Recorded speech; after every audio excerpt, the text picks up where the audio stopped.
Bri the Sky Guy here with this week's edition of Eyes on the Sky in Eastern North Carolina, where we will be talking about how to use the Big Dipper to find your way around the sky.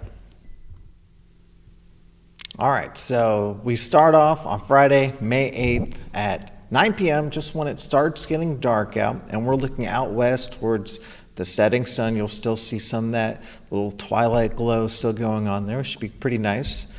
Time to get out there and enjoy the night sky as things continue to get darker and more stars come out.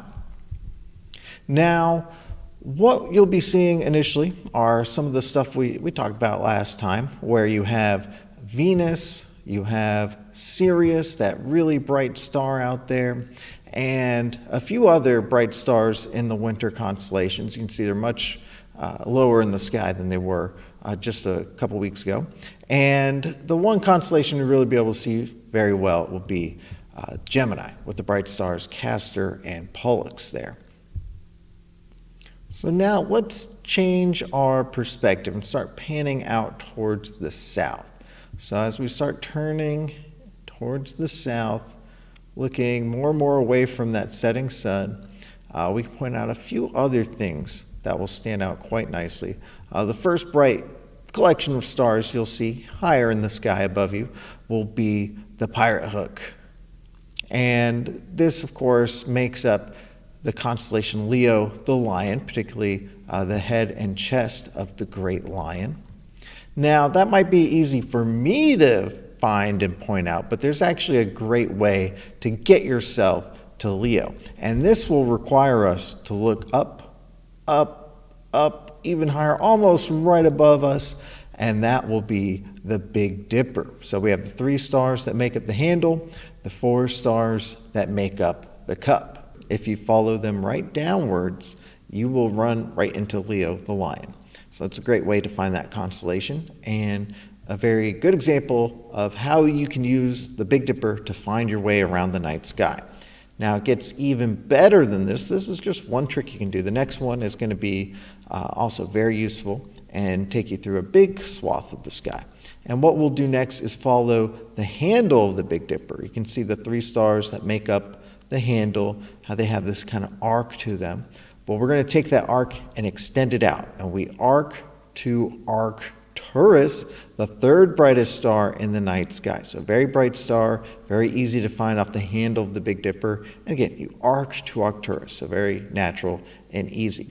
Taurus is the 3rd brightest star again, and it is the bright star of the constellation Bootes, the herdsman, the mythological inventor of the plow, also credited with inventing wine. So well deserved of his place in the sky for that one. Now we can extend this star trek from arcing to Arcturus to spiking to Spica. And this is a bit more of a leap here, a little more subtle. Spica, a fairly bright star, but not quite as apparent as which way to go as the handle of the Big Dipper pointing you right to it. But again, you arc to Arcturus, find that next brightest star around it, which will be Spica. And Spica is the bright star of the zodiac constellation Virgo. And if you remember our zodiacs, they are special or different from other constellations because they line the ecliptic, which is the path that the sun, the moon, and all the planets travel along through the sky.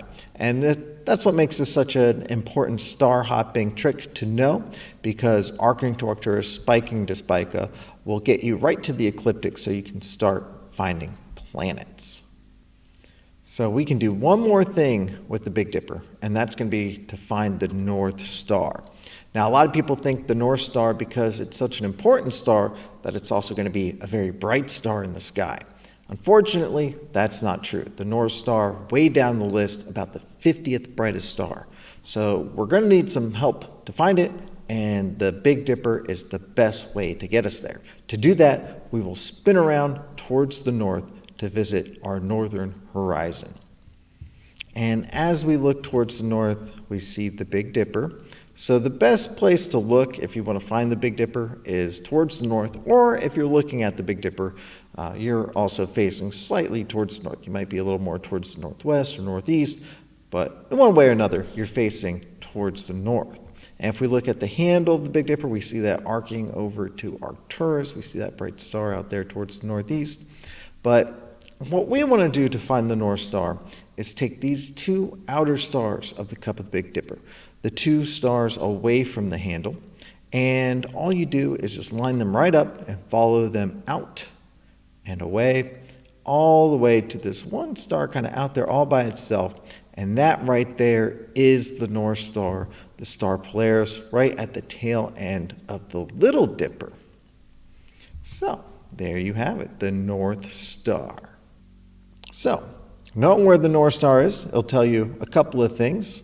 The first of which is pretty obvious. You know you're facing north because it's, well, the North Star.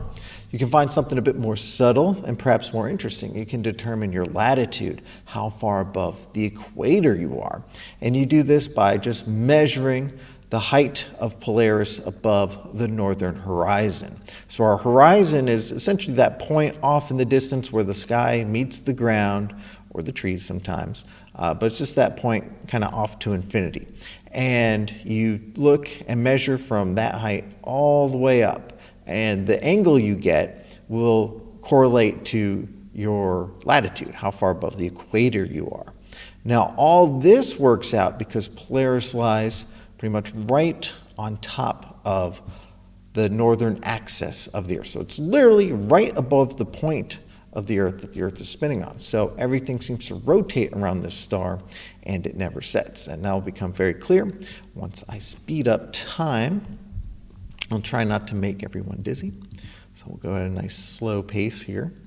But you can see how the Little Dipper acts like a hand on a clock, and very regular and very convenient in many ways. And this is ultimately how people got around the Earth before we had satellites and GPS telling us exactly where on Earth we are. People would use the North Star and the Little and Big Dipper to tell time and to determine their position in the planet.